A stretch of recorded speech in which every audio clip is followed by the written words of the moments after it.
This video contains gratuitous use of profanity and uncomfortable pauses to compensate for lack of professionalism and original thought. Viewer discretion advised. The wrestling podcast that sets all other podcasts apart.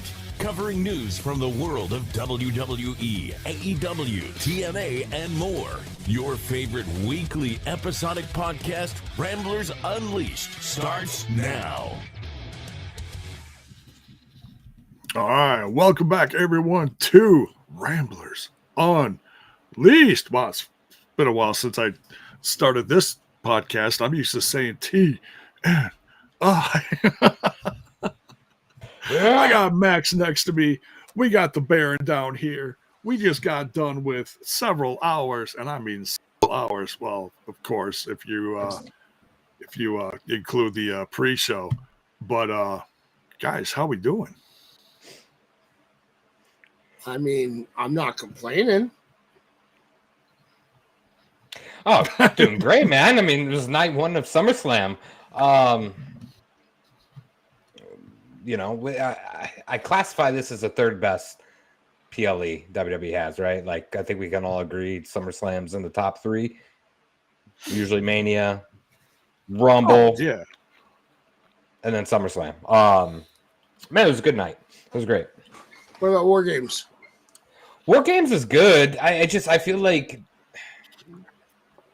this is one of those major shows that shit happens on, right? Like, we didn't get a whole lot tonight. I feel like this was like a, slow burn in a sense. I mean, we did get some Toby Keith tonight. Yeah, we got some Toby Keith, sure. That's a good song, though. I did like that song. It did make sense when he came out with it. Yes, Sean, and we are going to get to that. Oh, man, yeah. So you're talking about the heel that fooled everyone in the industry. And, yeah, and of course, there's going to be people out there that say, oh, I knew he was going to. No, you didn't. You can guess all you want. You didn't know. This is the kind of stuff that they hold tight to the chest. This is one of those moments why they have me on this show. And I'm going to tell you right now, I have been in this business long enough to be able to tell you, no, you didn't. Because even I thought he was injured. Yes, we suspected that it was possible that it was fake. But as long as I've been around this business, you didn't know he wasn't injured. Trust me on that. Right. Especially being Seth Rollins, because he's been through some fucking injuries in his time, right? So, like, it was not out of the question of him possibly being injured. That's why I didn't even question it. I mentioned something on the show last night. That was just wishful thinking. Something cool could have happened. But with Seth, you really don't know. He's seriously injured all the time. I mean, it's not like he tore a quad and finished a match. He wasn't quite that level of cool. But this is a guy that you could easily believe was injured. Wait, are you talking about Triple H or are you talking about Kevin Nash? Actually, it was Triple H I was referring to, but thanks to you bringing him up, Nash just tore a quad. And actually, Courtney, as much as I love you, my suggestion for the cash-in would have been for tomorrow night, and they were going to give it to Cody. So it was actually Baron that suggested Seth might show up and cash in tonight. There you go.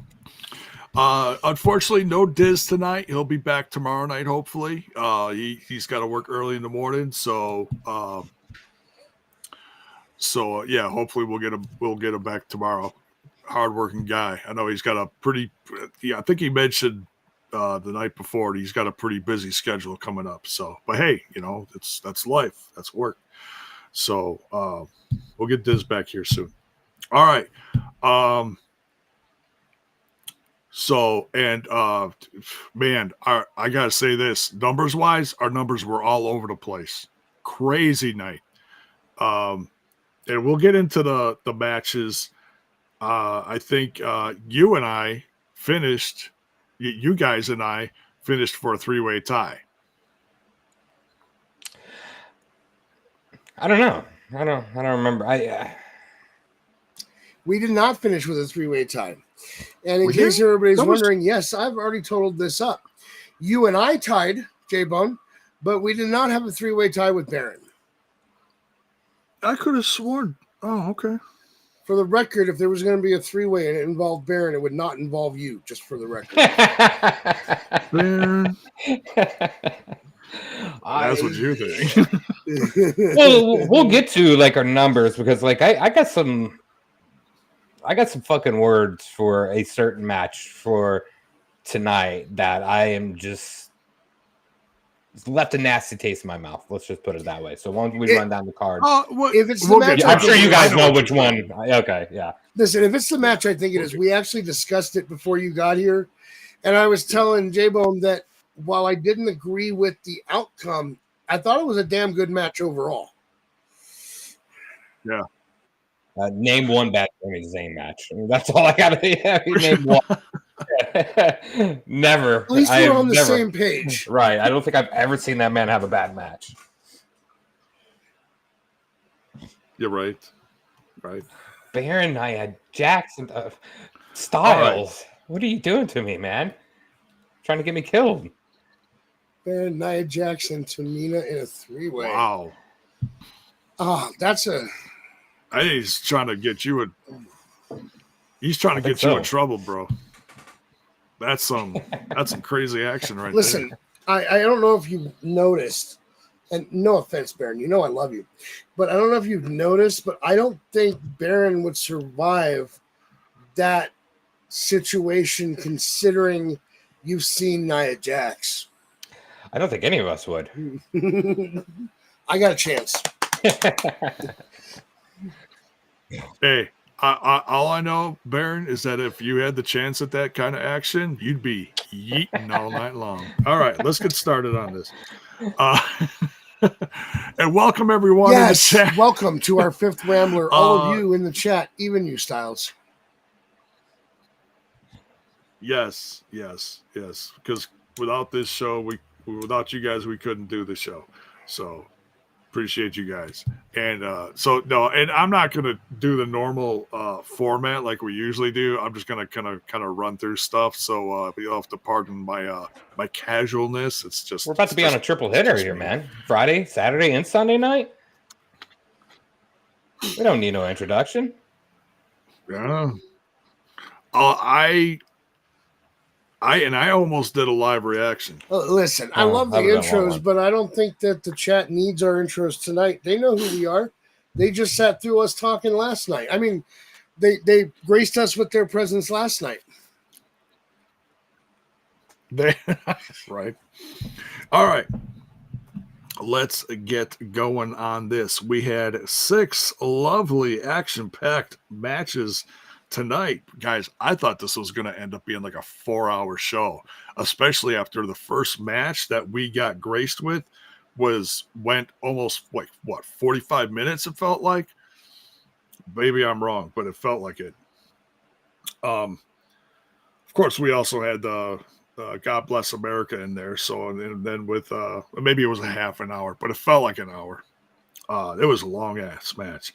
We had Bronson Reed and Braun Breaker against the returning Roman Reigns and Jey Uso. I say returning Roman Reigns because they said he hasn't been in a match since WrestleMania. And I was like, oh my God, I think that's right. I mean, yeah. I mean, I'm not going to question it because it's... The guy's got a pretty relaxed schedule, but then I try to remember everything he's been through over the last 10 years. He's been through a lot. I mean, he's in. You got to think he's like, well, he beat cancer. Now he's in remission. Doesn't mean he beat cancer. It's like, so he's doing good, but we don't know what's going on behind the scenes. The guy's got to do everything he can to stay on top of the game, and I'm sure he's got crazy fatigue days just because I know what people with cancer go through, you know? So, but I'd say he looked good. What do you guys think of Roman Reigns' performance tonight? Just get some opinions. What do you guys think? Look fucking fantastic.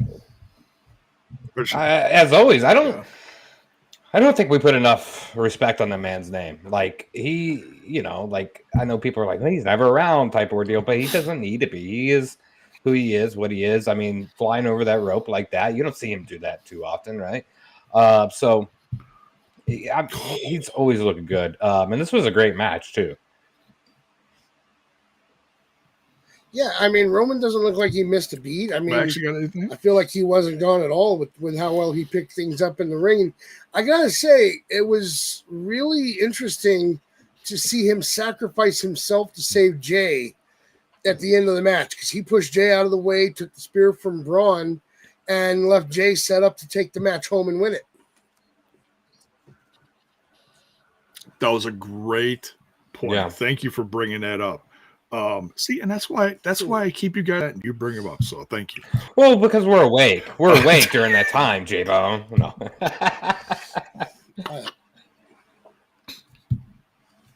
Right? Should we show everybody again? Because I can easily link it so you can show everybody.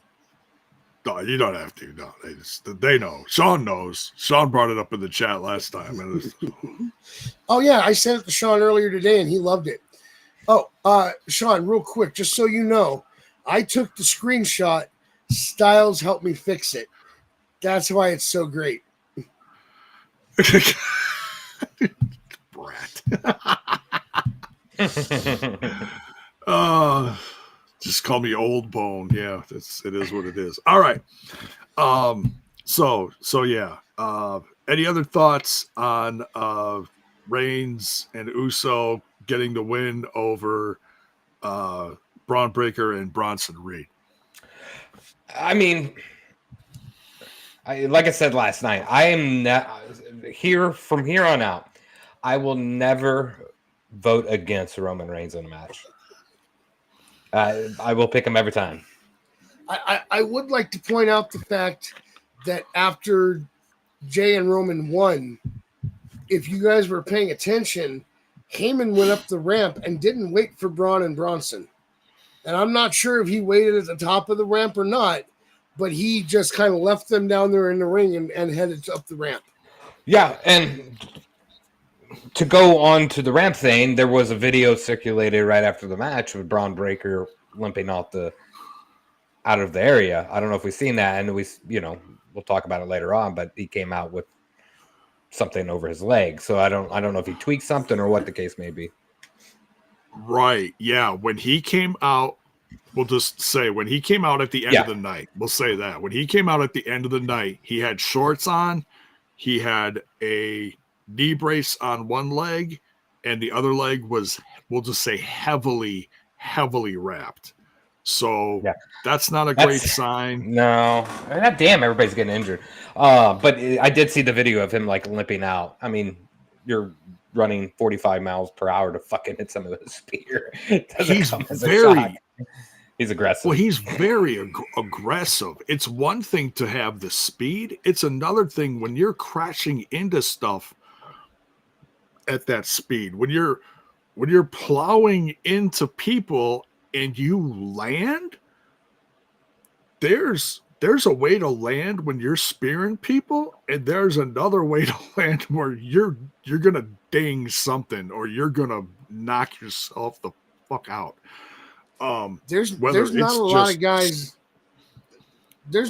guys that size that can get the burst of speed that man gets. That's impressive. And Braun Strowman came close. If you remember when he was running around doing the shoulder block around the ring, he got moving pretty quick, but not like Braun Breaker. Right. Yeah. Yeah.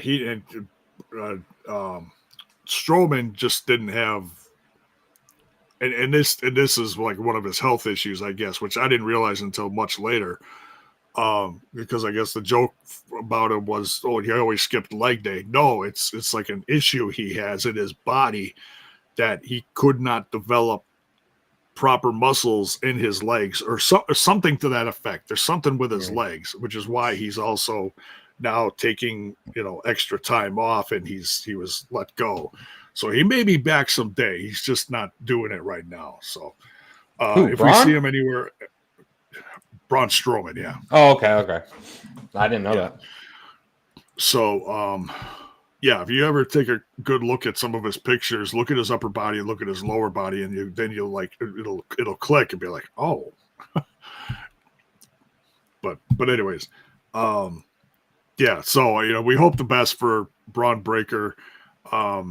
He is absolutely someone that is on that future push list. He's the future of the company. We just got to hope he stays healthy. So, yeah, absolutely. I'll have to calm it down, but he's definitely going to be a big star. He's part of the future of the company. And I know this other guy's a little older, but I really think that you are overlooking the fact that Penta is probably the face of the future in WWE. Are you talking about the guy that doesn't have a match the entire weekend? He should have, and we both agree on that. Yeah. Oh, we all agree on that. Yeah. That's a very. There's quite a few people that's not having a match this weekend that should be having matches, right? Yeah. Yeah. I would have put El German Americano on. I think he's down south. I think he's doing stuff down in Mexico. I thought he got injured. He's Chad Gable. I mean, sorry, not Chad Gable. No. The original El Grande got injured. The current one is El Germano Americano. And then we also have El British Americano. I don't know who that was, but he came out on Raw too. And well, maybe we'll have two of them, and then they'll face off and be like, "No, I'm the real one. No, I'm the real one." And then Chad Gable will come out when he's like healthy and be like, "Screw all you guys." So I will never admit that I said this, but it's too bad Chad Gable wasn't healthy for tonight, because we could have had an iconic El Grande Americano versus El Grande Americano, just like we did at that SummerSlam years ago when we had Undertaker versus Undertaker. Oh, man.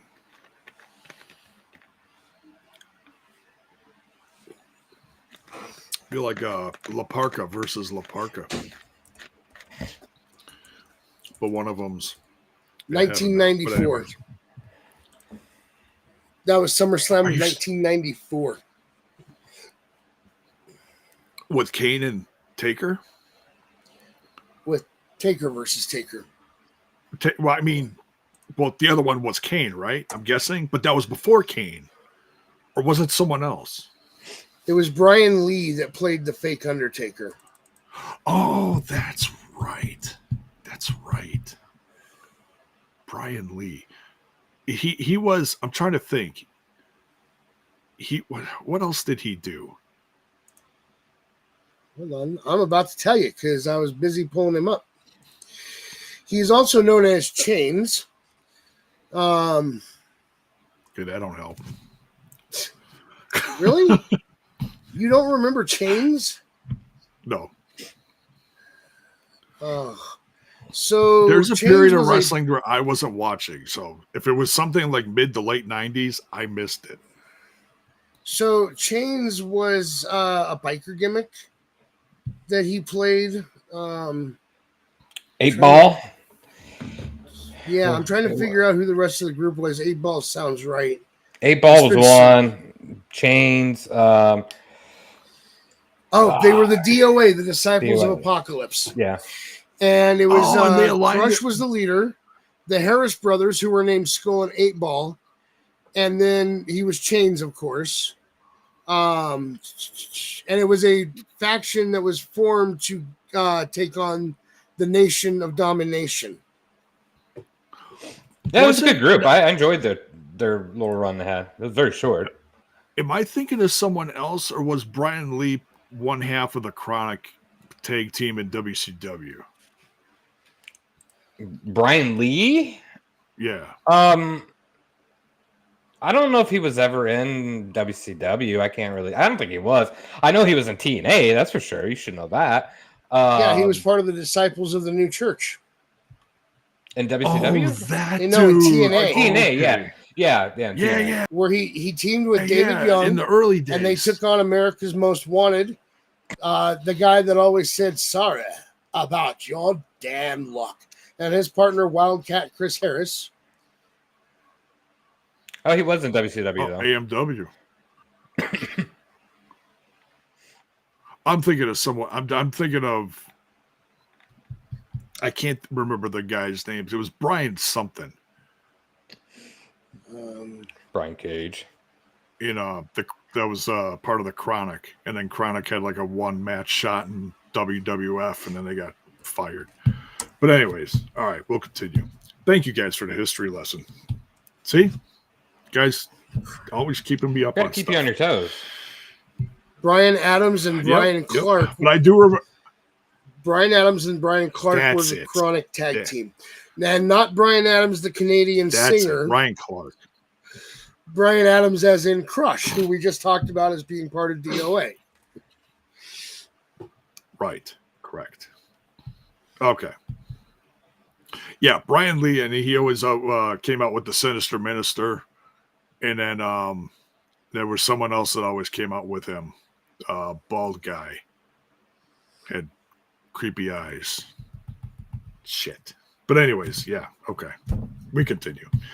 The guy's like, what the hell are we talking about? I don't know. We ramble. It's the show. It's in the name. That's what we do. Ramblers Unleashed. It is. That's right. And all right, so what we got next here? We got Charlotte Flair and Alexa Bliss. Talk about a platypus tag team. This is not one I would have thrown any attention to. But I know it's been like, are you okay? I'm going, yes. Yes. Yes. Are you saying yes to this? I was originally saying yes to the fact that we're talking about Charlotte and Alexa, and then I saw what Mir said, and so I started going like this, saying yes to that. That's why no one picked me for my my picks. Just in case anybody wasn't paying attention last night, I had to beg my wife. He begged and begged his wife. It was pathetic. And finally broke her down. She agreed to pick him. Yeah. By the way, today was our anniversary. Well, happy anniversary. And I mean that sincerely. I'm not joking. No, I'll take it. Yeah. I know you're sincere. So I joke a lot, but I'm sincere about that. You are. You're a good guy. We love you. All right. It's been 11 Charlotte years. Flair. 11 years I've been with her, yeah. Total. Actually, Nice, I've been man. with her Congrats. I've been with her for a total of 15. Poor Mrs. J-Bone. You'd think during that first 4 years she would have figured it out, but here we are 15 years later, and she's letting him talk her into picking him. Well, you have to. Right? She had to. She's my rock. She's always in my corner. I love her. All right. So this is for the not that rock. Oh. But don't you wish you could smell what she's cooking? She's an amazing cook. I'm not so bad, but she's better. All right. For the Women's Tag Team Championship. And I reminded myself prior to us going live tonight that this one is the tag team title that floats from Raw to SmackDown to NXT, and they can go anywhere. So very interesting. I'm surprised it hasn't floated to TNA. Something's brewing. Something's brewing because Natalie got into a fight with Masha Slamovich at the what's their studio? That podcast that Tommy Dreamer's on with David LaGreca and Bully. Busted Open? Yes. At the Busted Open Studios, Natalie got into a fight with Masha Slamovich. Let me clarify something. Are you talking about Natalie or Natalia? Did I say Natalie? You said Natalie like 3 times. Natalia. Sorry. My bad. Okay, that answers another question that I wasn't going to bring up tonight. Why haven't we seen Natalia and Maxine since they renamed them the Dungeon Dolls and gave them shirts? But apparently it looks like they're building to something different than I was expecting. Yeah. Yeah, that's another one I don't understand. Yeah, I don't get that either because they kind of built that up to be, like something going on. There's a lot of people that did not show up this weekend or don't have a match. I'm sure they might have a little something going on. But yeah, it's really weird. Bailey. Oh, no shit, dude. Dude, she was on a roll, man. She should have been on. I don't know how, but whatever. Should have been. But anyway. She deserved a match this weekend. She was good. I mean, I would have taken another triple threat tomorrow night. Easily. What the hell? Why not? Who knows? Maybe they have something up their sleeve for tomorrow night. Charlotte Flair. Oh. We'll have to wait and see. You might be right, sir. So, yeah. All right. Women's tag titles. Raquel Rodriguez and Roxanne Perez defending.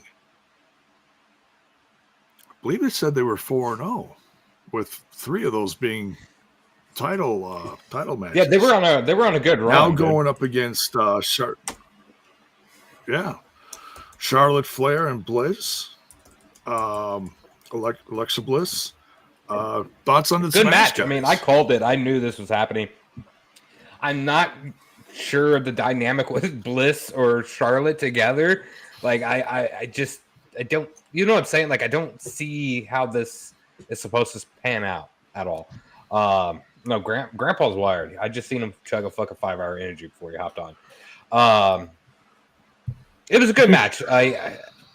This really hurts Roxanne and Raquel and leaves a really weird spot without, Liv. So I'm not sure what's going to happen there. But I definitely knew Charlotte and Bliss was winning that match. They just have that weird connection in the ring. If you have watched the Ramblers for a while, or have been one of the Ramblers for a while, you know that I absolutely love Alexa Bliss. You know that about me. So for me, let me put it this way. It's almost the same, not quite. It's almost the same level as when Jordan talks about, as when Baron, God damn it, I'm having a rough time. As when Baron talks about Liv Morgan. See, I'm getting my tongue tied because I'm talking about Alexa Bliss. Jordan. Yeah. And so to see Alexa Bliss. It's contagious. It's contagious because you're sitting. Yeah, that's what it is. Sorry. I'm gonna need you and Baron to switch spots. That'll work. Anyway, it's I don't like it up here. It's almost the same level as when Baron talks about Liv. So to see her go out there tonight and see her actually win this match was just, I was ecstatic. Now, I'm also the guy who, leading up to this, has been talking about how I truly see Raquel and Roxanne having the tag titles when Liv comes back, and Liv saying, you have my belt, you have my tag partner, you have my faction, you have my boyfriend, I want my life back. But for right now, this was great because it's going to be months before she comes back anyway. This is true.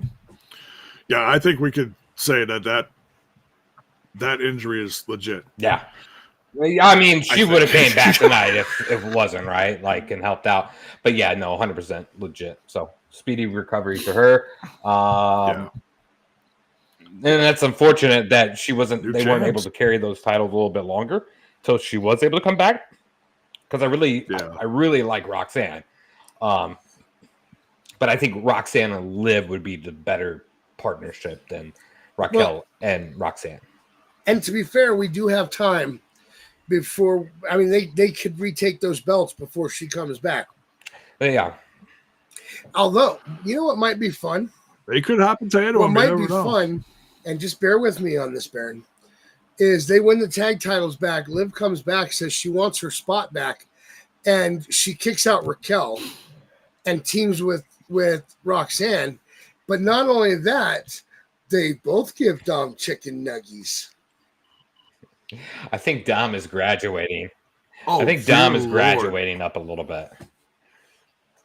From either one of these two? I don't think he's too big it. now. He's not gonna be around be able to be around Roxanne and Liv. Dom is top talent now. Who's he going after then? He's just I'm not sure. I think it's Tiffy.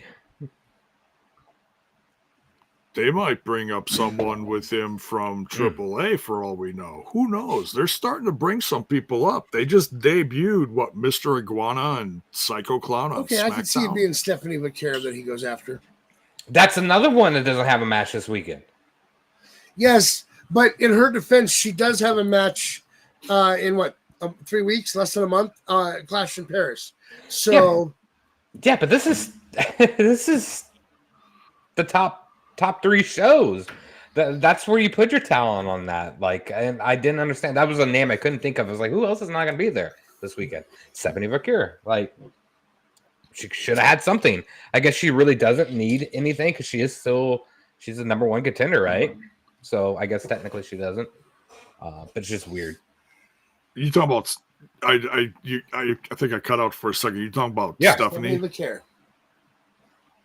Okay, yeah. She's another up and coming hot talent. Sean, don't we all? She's on fire.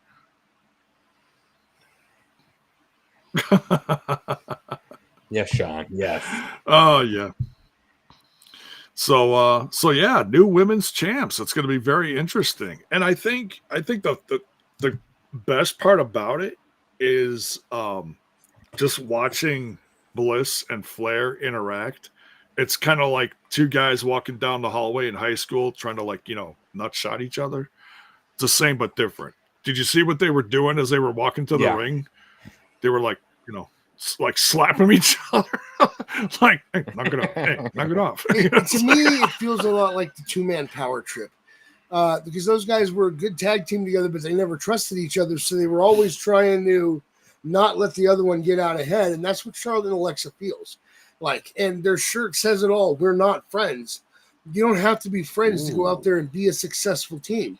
That's you have to be able to work together, and you don't have to be friends to work together.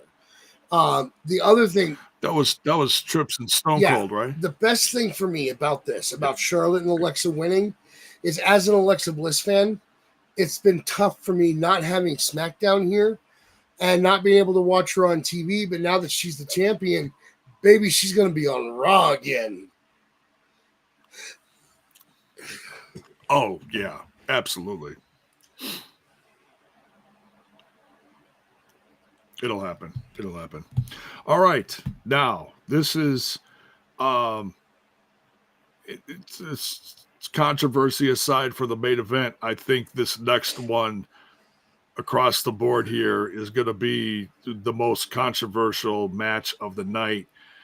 And it's I don't think it's the fact that we can say that we didn't enjoy the match. It's just how it was booked and the outcome we were hoping for. But that's wrestling, and it is what it is. What we're talking about here is Karrion Kross versus Sami Zayn. And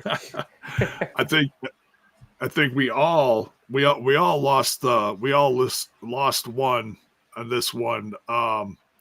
We wanted Karrion Kross to come across successful tonight and really put a period at the end of the sentence for his role that's been just growing lately. Oh, hey, that's pretty cool. Kevin asked where the Alexa Bliss merchandise is. Those are right nice. Here. Nice. Right. And there's a third one like this that I'm working on getting. The booking of this match didn't make any fucking sense. I mean, we're building Kross up. We've built him up when backstage segments, everything you can imagine for a couple months now, right? So I was expecting a big win out of him Yeah. because there's nobody better than Sami Zayn to put someone over, right? Right. So it makes me believe that he's out of the company, Kross. If it was, I don't know if you guys seen the videos circulating on Twitter of Kross and Scarlett leaving the ring, but they were all waving to everybody, and Yes. he shook hands with everybody. So this could be it for him. Yeah, I'm hoping not, but I'm afraid because I was thinking tonight, I'm like, man, if they don't freaking give him a contract extension tonight, this could be it. Yeah, it's a bummer. Yeah, and I think this is it too, because especially if he didn't go over in the match, there's nobody better than Sami Zayn if you're going to push somebody, and I don't get what it is they're not seeing in him because I see it. I mean, like there's some work to be done, right? But like he looks like a star. He has a beautiful valet with, like it just doesn't make any sense why he's not being pushed, right? Other than maybe some backstage bullshit. I don't know, but yeah, I'm extremely pissed about this outcome of the match. So reports from July and August 2025 indicated that Karrion Kross and Scarlett Bordeaux's contracts with WWE were set to expire, leading to speculation about them leaving the company. Although WWE has not commented, and there were signs of them remaining with creative plans for Kross on television, according to Yahoo Sports.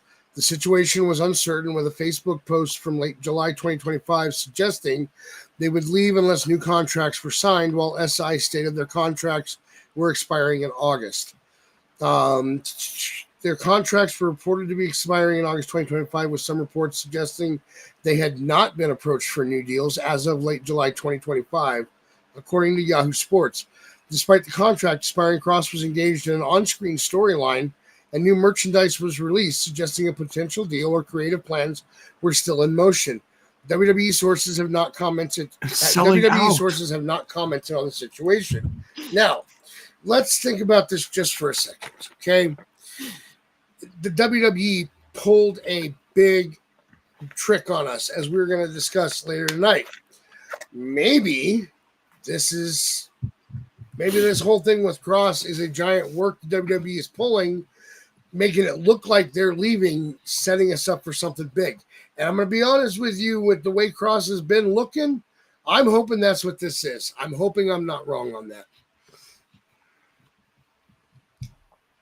Yeah, there's been a lot of stuff that's been hinted at, and I know, like, I'm usually pretty careful on catching all the, I'll call them homemade videos that Karrion Kross does, and they end up on his YouTube channel and then across social media. And I'm pretty sure I've seen most of them. I'm sure I haven't seen all of them, just because he has been on fire lately. He has had a ridiculous amount of social media attention, interviews, lot more than before. I personally have the pride of interviewing him prior to his TNA run, just because I knew that there was something building here for this guy. I knew he was special. All we can do is hope for the best. So we'll see. We're all waiting on bated breath. Personally, if it was me that booked this match, it would have ended one of two ways, with Karrion Kross getting the pin over Sami, or one of the two of them, I don't care which one, would have beat the other one down with the steel pole, causing the match to end. Now, if Karrion had done that, Sami would have gotten the win via DQ, but this is one of those ways I mentioned last night where you could still build the gimmick that Karrion Kross has been portraying all this time while he takes the loss in this match. That's the way to do it. But neither one of those things happened. Sami ended up getting the pin. And honestly, having been a booker in the past, that is not what I would have done with the buildup I put into this match. Yeah. Right. Just because this match has gone, or this feud has gone on for a significant amount of time. So. Yeah, wasn't a fan of this match. It was a good match. Don't get me wrong. But yeah, it doesn't look good for Kross. Yeah. So we'll see. We'll keep an eye on the news, and if and when we ever hear something, we'll keep you guys updated right here. All right. On to the second half of the card. We have Tiffany Stratton defending her. Now, which one does she have? I know she's got a women's championship, but what is it called? It's the one on SmackDown. There's two of them. Is it the Women's World Champion or is it the WWE Women's Championship? Okay, the WWE Women's Championship. Okay. So Naomi's got the other one. Okay. She's defending against Jade Cargill. Both looked amazing with their entrances. This one was a toss-up, honestly. I think we all were pulling for Tiffany Stratton, but this could have been anyone's game. You never know what the company wants for Jade Cargill's future. But I will say this about her before I get your guys' opinion. I am enjoying what they're doing with Jade Cargill. I feel like it's a slow burn, and they're not pushing her to the sky, like pushing her too quick. I think that was one thing that AEW, as much as I will give them credit for making her look like a star, it was too quick and too much too soon, in my opinion. So when WWE brought in Jade Cargill, it was a slow burn. It was like, okay, here she is. She has signed, but then we waited because they knew that she wasn't ready, and that was smart on their part, And she has come a long way, and I think she's done a lot better. That's why I felt like this really could have been anyone's game. But what do you guys think about Jade Cargill? I still think she was Tiffany pushed too Stratton? fast here, even. Absolutely, AEW pushed way too fast. I think she's been pushed too fast in WWE. I haven't seen anything. She's good in the ring, right? But some just does not click with me, right? I don't know what it is. Maybe the mic work, the aura. I'm not sure what it is. It's just not there for me. So I feel like they have pushed her way too fast. She shouldn't even be in this position against Tiff. I would have rather seen Stephanie versus Tiffy here at SummerSlam or whatever. So I don't understand the Jade part. And I know I've talked about this for a few weeks here now. I'm still fucking absolutely lost about Naomi, Jade, and Bianca. I thought maybe there could be some, something has to come from that. Because nothing has. There hasn't been any ending of that feud in my mind. So Jade going on her own path is just weird to me. Because I don't think she has that. She cannot stand up to Tiff. Like when it comes to mic work, even in ring work, in my personal opinion. Yeah, I mean, it was a good match, though. All things considered, it was still a really good match. But I can't get behind Jay, and I think we're all in the same boat because we all picked Tiff, right? We all picked. Tiff. Yeah. I mean, yeah. Well, it is Tiffy time, but I just don't believe in Jade right now, and that's unfortunate because I think she should be a big star. And honestly, to your point, I'm not sure that I view it as Jade going her own path. I feel like they had this story building that where Jade was on this path to the title match tonight, but they still had Naomi right there in her lane interfering in that. I think it was Naomi that veered off and went to her own path, and Jade just stayed on the road she was on. And I think that was a mistake personally that you split that up before that story was done. But I see it as Naomi went on her own path, not Jade. I can see that. Yeah. Just because she's the one that won, and then it was like, oh, that's the end of that. So, because what they were all after is gone. And listen, I while I'm not that big on Jade right now, I do think she has potential that I just don't think has been pulled out of her yet. I still thought this was a pretty good match. I both sides I thought performed well. Jade is not ready for the title, but she did a good job, and I think this was a good match, despite people that thought Jade should have won it. Yeah, definitely good match. Yeah, like I said, I felt like this is a toss-up. I feel like anybody could have won it. Of course, I voted for Tiffany because she's one of my favorite female wrestlers right now. There's a lot of Midwest pride that comes behind her. There's something, I mean, as Barbie-esque as she does come off occasionally, I see the work ethic that comes from where she comes from in Minnesota, and there's a special brand of wrestlers, I believe, that comes from the Midwest. Whether it's Chicago or Milwaukee area or Minnesota or Detroit, there's something about it. When we say she was pushed too fast, we're talking about how quickly she became one half of the tag team champions not long after she joined the company. They kind of accelerated her a little bit. Yeah. I'm responding to Bell's Boy, in case you're wondering. They kind of accelerated her run in the company, in my opinion, and that all they had to go on was how popular she was in AEW. I don't think they were really watching how she was performing, or they might have taken it a little bit slower than they did. And I don't think that it was too quick for her to get into a title bout. I think it's too soon for her to have a title win at this point, a singles title win. But I don't think it was too quick for her to get into that title picture. I just don't think she's ready for it. I don't think she's as good. She's not bad. Let me be clear. I'm not saying Jade Cargill is bad in the ring. I just don't think she is at a level to hold a singles title. At least with a tag title, you have a tag partner to basically help carry you through the match. The aura, it's just not there, right? When someone like Rhea Ripley comes out and from the music to the time she walks into the ring, right? You feel it, right? It's you feel an ass whooping ready to happen, or you believe in her matches. I just don't get that from Jade, right? I feel I just feel like it's just I don't feel anything. And she was pushed too fast. 2 years is not a very long time within the company of WWE, right?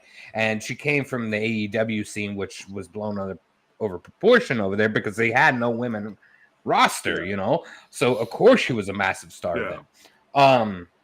I feel like she will be a massive to a Rhea Ripley standard. I want you to please believe me in that. But current stating, I just don't believe she should be in a ring with Tiffy.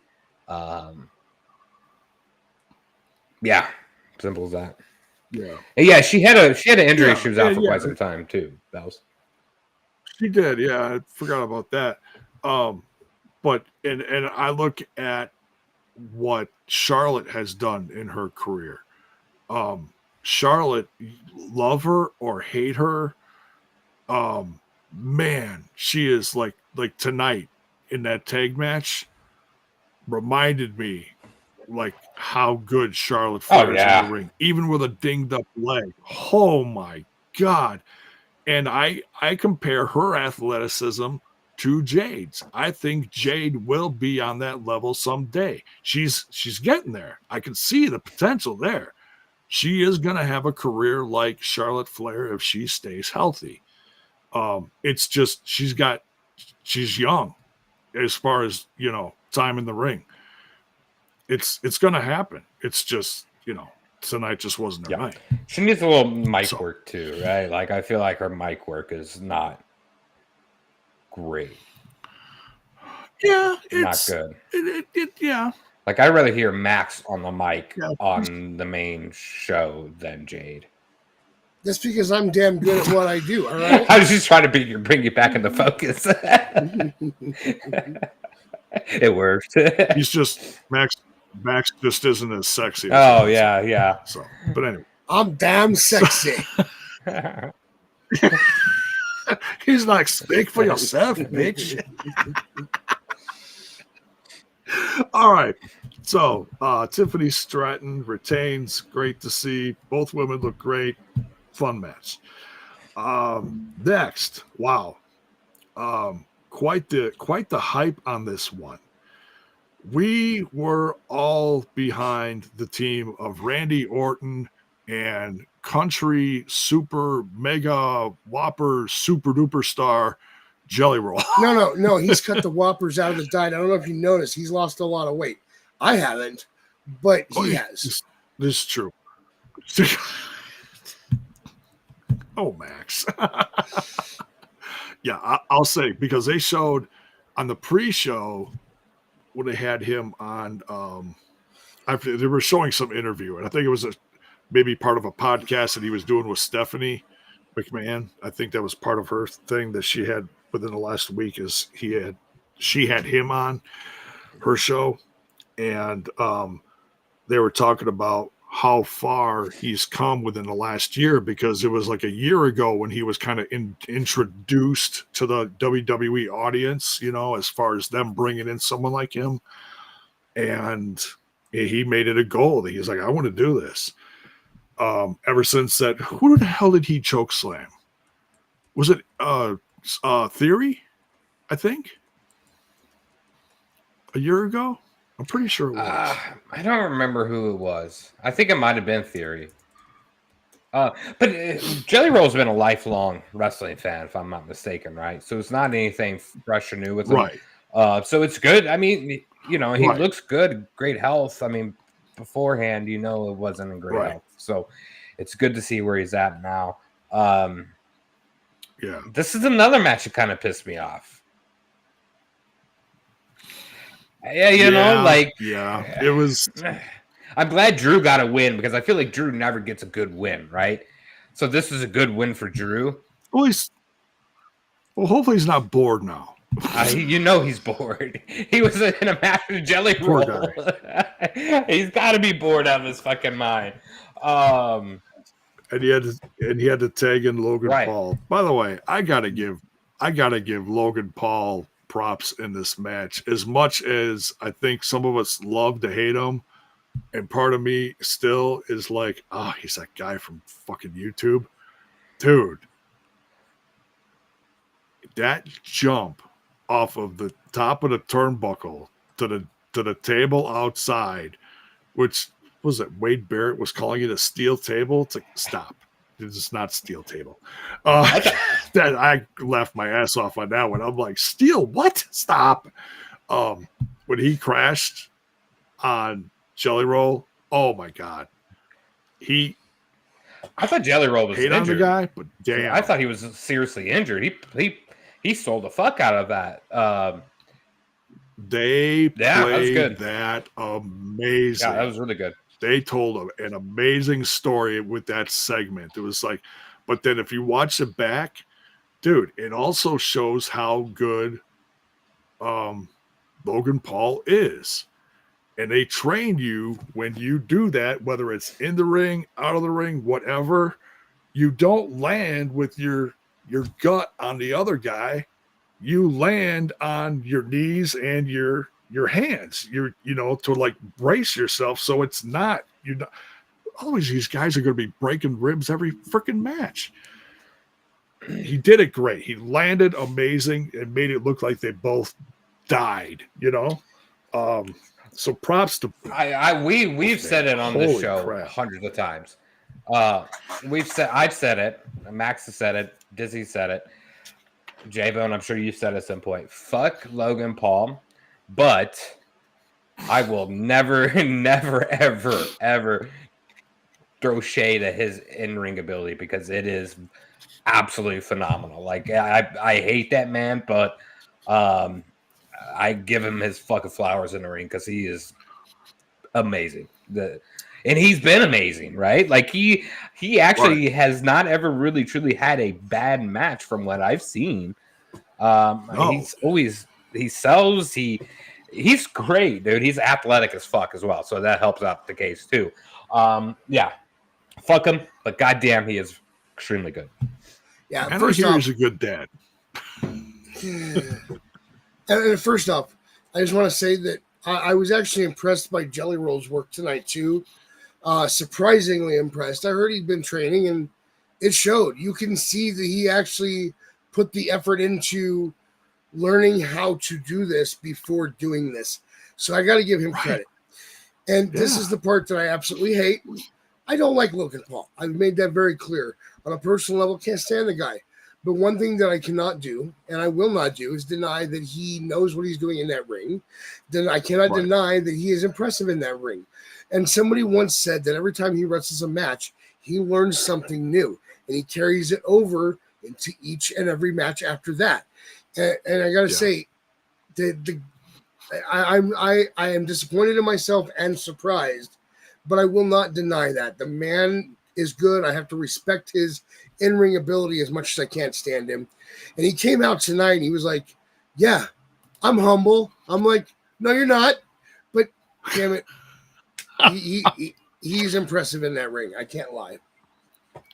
He is a great heel, and they slowed that match down to a crawl and told an amazing story. They made you believe that Jelly Roll was done, and then he does the slow turnaround, like, wait, and then Orton's like, tag me, it's like, oh, and it's and the story continues. It's not 2-on-1 because there's just Logan Paul and Drew McIntyre just stomping a mud hole in him, taking turns, dropping big moves on him. Like, we can just relax now. No, you can't. So yeah, even though Jelly Roll and Randy Orton lost, man, I feel like they in a sense they won tonight. They really did, because they had a great match. It was a lot of fun to watch the back and forth, And I wasn't even disappointed in taking the L on this, because we all picked Orton and Jelly Roll to win this. And we did. I'm not even upset about taking the L on that. It was still that good of a match that I'm okay with that, because both sides performed very well. Yeah. Like I said, great storytelling, hell of a match. And that's something that Orton, Logan Paul, and Drew McIntyre are all good at, and they all helped Jelly Roll get through this first match. I mean, I'm sure that was a lot, but yeah, but they should have picked up the win. That's a big star coming over. No, they seriously. They made no sense. I hear you. We all thought it. Yeah, it was kind of frustrating in a sense, because they brought Jelly Roll over for this. I suspected a win, and I hate when Randy Orton loses. Like, I feel like that guy is always golden in any match he's ever in, right? So, but this is one of those things where we don't know where this is going. This may be a thing where Randy Orton turns on Jelly Roll the next night on Raw or something like that. And then all of a sudden, okay, now Jelly Roll's gone for a significant amount of time. And then guess what? He continues his weight loss and his plan to get fit, and, and then everything else that's involved in that. And then, like he said in the podcast with Stephanie, he's like, or whoever it was with, 2027, he's planning on doing a topless photo shoot where he's in shape and showing off the muscles and everything. He's like, I can't do it now because he's got to, lose all the skin and everything. And he's like, it's getting in the way of things. So, he's got a road ahead of him, but I feel like this is not the end of Jelly Roll in the ring. There's still a lot more to tell. No, in fact, the way this went, I feel like we're going to see Jelly Roll again here very soon. Yeah. All right, main event time, guys. The one that I think shocked pretty much everyone and anyone. CM Punk going after the defending World Heavyweight Champion, Gunther. Oh, excuse me. And you guys all picked Gunther, and I was starting to think, I'm like, oh, shoot, should I pick Gunther? And I'm like, well, I'm glad I picked Punk. I'm glad I got that one right. But then it got slapped in my face. You know, I was like, oh, man. I was happy for 5 minutes, guys. So this is what 5 minutes. You got 2.5 minutes of happiness. I think you got right. He was champ for a couple minutes. But I really did think Gunther was going to win. But I always had that suspicion in the back of my head something's going to happen. Something always big happens on both nights, right? And we had nothing. And if you watch the most of the show, it was just a clean slate show. It breezed very fucking fast. Like this thing was over before 9 p.m. my time, right? Crazy, yeah. Yeah, it was just really weird. So you knew something was happening. And I got that like middle way through this match. And this was a great match. I mean, they beat the fuck out of each other. Punk looked good. I don't know how much Gunther made him look good. I think a lot, because I think Gunther is probably he's a ring general. He is one of the better ones in the ring for sure, right? So Punk looked like the ultimate underdog here, man. I mean, he is just those fucking chops, dude. God damn. Shit. Yeah.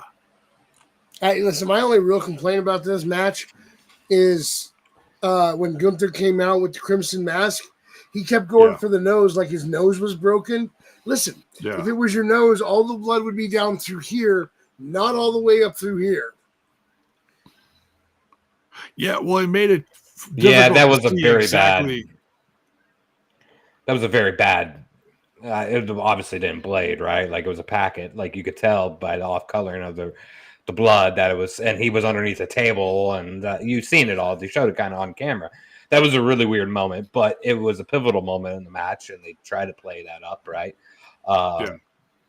Nonetheless, still a great match. Yeah, totally. So I don't just keep track of points for us, but I keep track of the points for the Random Shots crew, and for the ones that aren't here, we have a group text. And so this is what I texted tonight. I said, and new world heavyweight champion, CM, burn it down. Seth Rollins, but he's injured. Seth tosses away the crutches and runs for the ring. Seth Rollins is cashing in his money in the bank.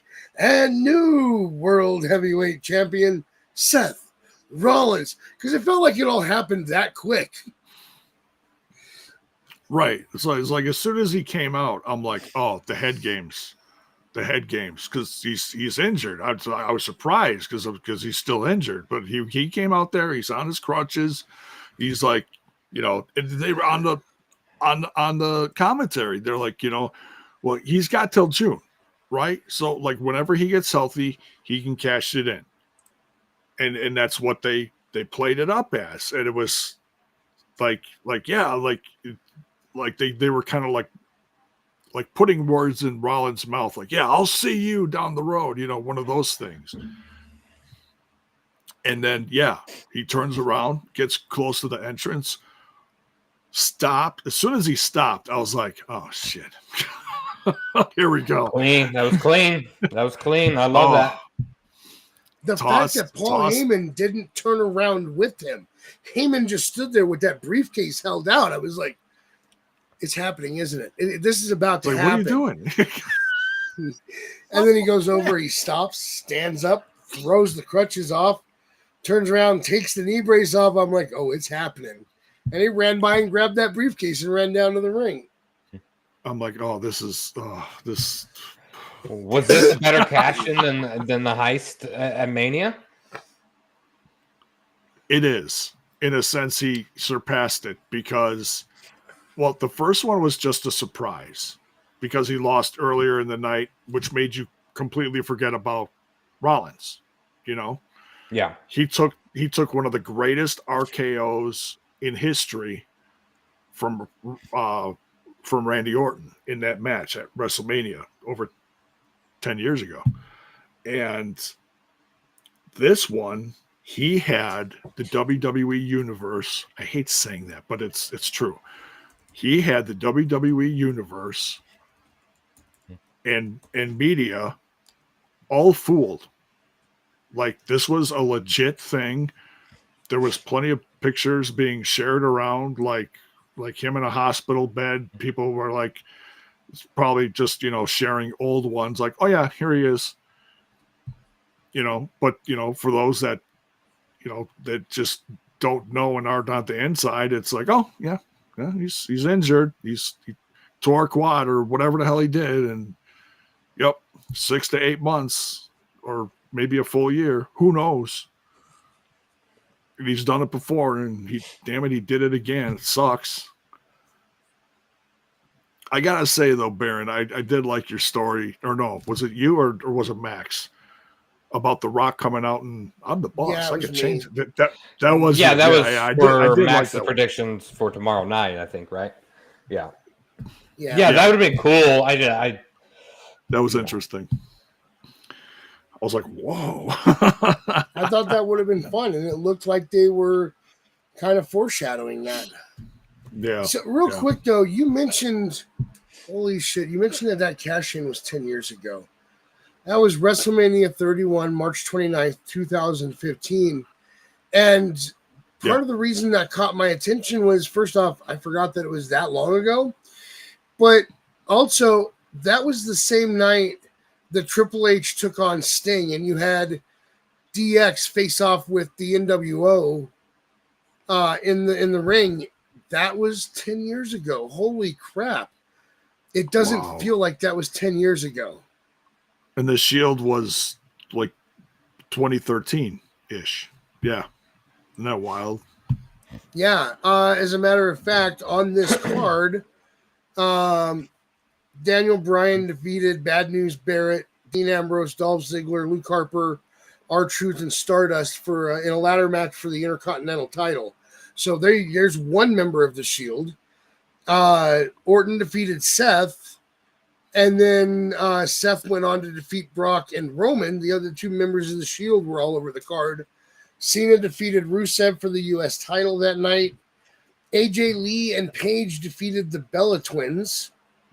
Big Show won the Andre the Giant Memorial Battle Royal. And Tyson Kidd and Cesaro defeated Los Matadores, the New Day, the Usos by pinfall for the WWE Tag Team Championship. Yeah. It's weird to realize that was that long ago. Yeah. That's it's been a long time. Yeah. Yeah. Rollins really has had an amazing career. He's had some ups and downs health-wise, but man, he has always found a way to get back to the top. And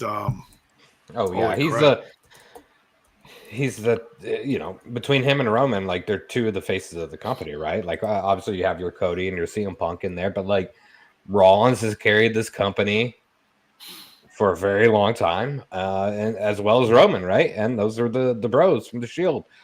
Too bad Dean didn't stick around. He could have probably had the same thing. And unfortunately, he's doing whatever the fuck he's doing over there. But no, it's awesome to see Rollins is one of the best to do it for sure. Yeah. Also, just for in response to you, J-Bone, it was Survivor Series of 2012 when the Shield made their debut. Right. Oh, and then speaking of other pay-per-views that got announced tonight, they announced for November War Games. Yeah. I mean, technically, they've been talking about that the last couple of months. I've not seen it promoted, unless I just missed it. I think you missed it because I've been watching the ads pop up every time I'm watching something wrestling related. I feel like this is like the first one that they've done like during like a big pay-per-view, but okay.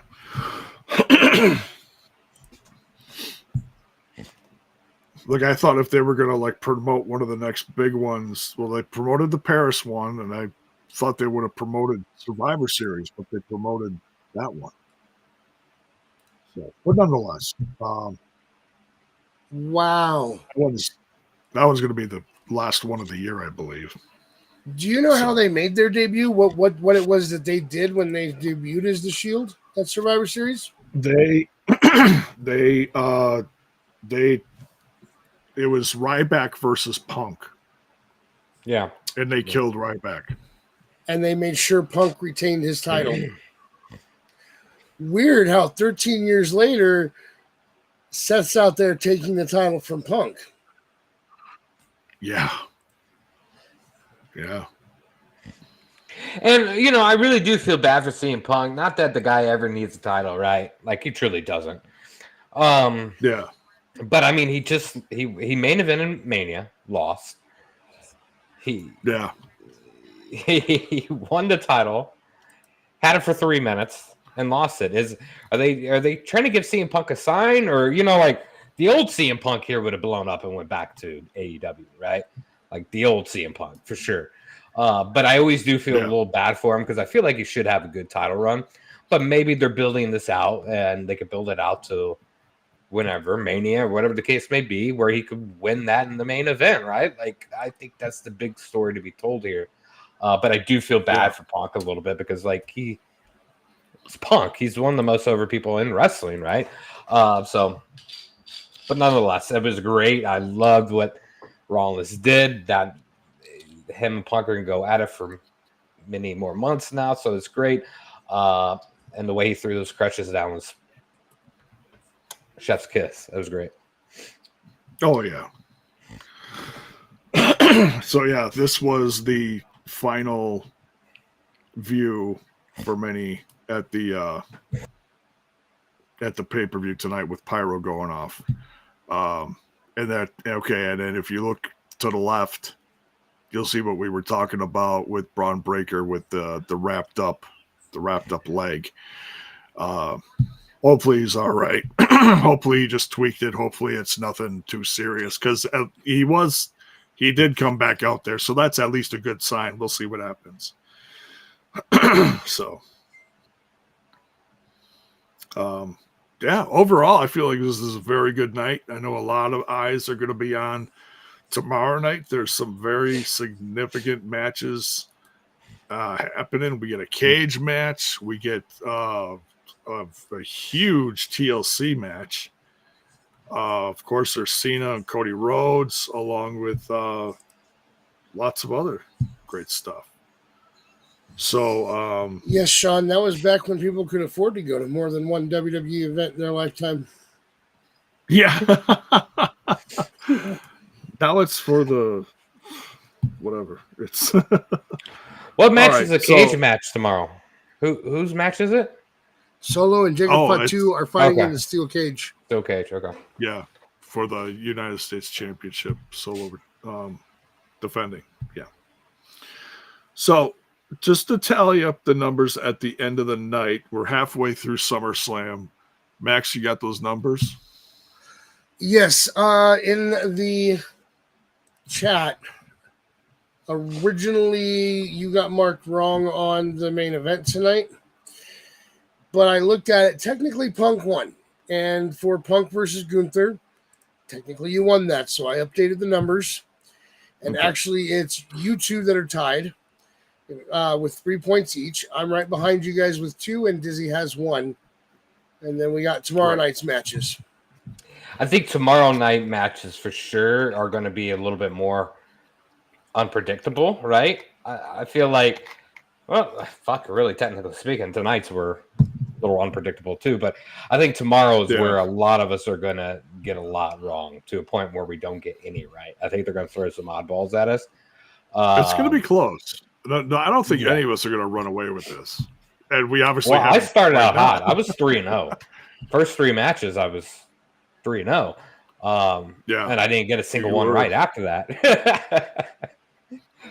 So hopefully tomorrow's a little better, but we'll see. Yeah, nosebleeds are $700. Hey, watch it on TV and go to TNA shows. Listen, much more do what I'm about to do. I'm going to be selling Grandpa just so I can get tickets to a WWE show. You're gonna what? I'm selling Grandpa for tickets to WWE. You're selling me? You, Grandpa. Yes, I'm selling you for tickets to WWE. What do you plan on getting from him? How are you going to get tickets from Grandpa? I don't know. Styles said he'd take him off my hands if I paid Styles $100. But I think I might have a chance elsewhere. You better talk to Tracy about this. Didn't you say Tracy got all her matches right? She got everything. She got the first 4 right. And what's funny is she and Michael Cole said the exact same thing at almost the exact same time, because they were talking about who all won so far, because it was Reigns and Jey Uso, Charlotte Flair and Bliss, Zayn, and then Tiffany Stratton. And then between the next 2 matches, he made some comment to the effect of it's a babyface night. He said something to that effect. 2 seconds earlier, my wife said the same thing, because she was like, "It's SummerSlam. All the good guys are going to win." She got the next one wrong, and then she fell asleep for the main event. But I'm guessing she would have picked Punk for the win, which would have went in my favor. But yeah, it was amazing. She got like one wrong. So I'm tomorrow's like, gonna be heel night. All the heels are gonna win tomorrow night. It's hard to tell, because it's one of those things where it's you're drawing a house. You're drawing, what, 50,000 plus 53,000 is what they said. So you're gonna have the same thing tomorrow night ish, give or take a little. And they all are there to see their favorites win, which our majority of them are gonna be, they're gonna want Rhea Ripley, Lyra, maybe. Fatu, who knows? And we didn't pick a lot of baby faces either in this, so we're all over the place. So who knows? It's a crapshoot. I have a feeling I'm getting 2 matches right tomorrow. The rest I'll be getting wrong. Just my feelings. All in all, I think tomorrow night is going to be it's going to be like tonight. You're going to see some damn good wrestling. Maybe some of you agree with, maybe some of you disagree with, but overall, it's going to be a lot of fun. Yeah. That's all I try to all their shows are a lot of fun, right? Last few years. But night 2 always is the bigger night, right? That's why it's always classified night 2. I'm still not a fan of the 2-night thing. I'm not even a fan of the 2-night thing for Mania, honestly. Yeah. It's because of how it's big better the than having company's 12 got, matches. Yeah. It is better than having one night 12 matches like AEW does, but investing a lot of time in those 2 days kind of stinks. I barely made it home from SummerSlam today. I hear you. Yeah. So, that being said, it's a crapshoot for tomorrow, like I said, and we'll see. We'll see how we do. Let us know in the chat if you're watching after the fact how your numbers were. Let us know how you did, and we'll be back tomorrow night. Hopefully, Diz will be with us, and we'll let you know who won, who lost, and we'll also let you know how we did on our end, who won, who lost, and in that case, which one of you won by picking us. So we'll see.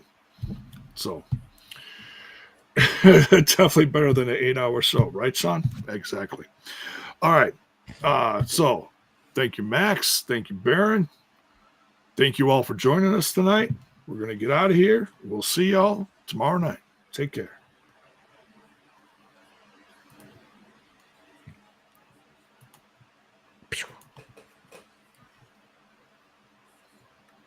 Where the hell is the outro? Ah, there it is. Thanks for tuning in to Ramblers Unleashed. Follow the show on social media, subscribe to our YouTube channel, and click the bell icon for notifications of upcoming episodes. Grandpa needs to get his glasses checked.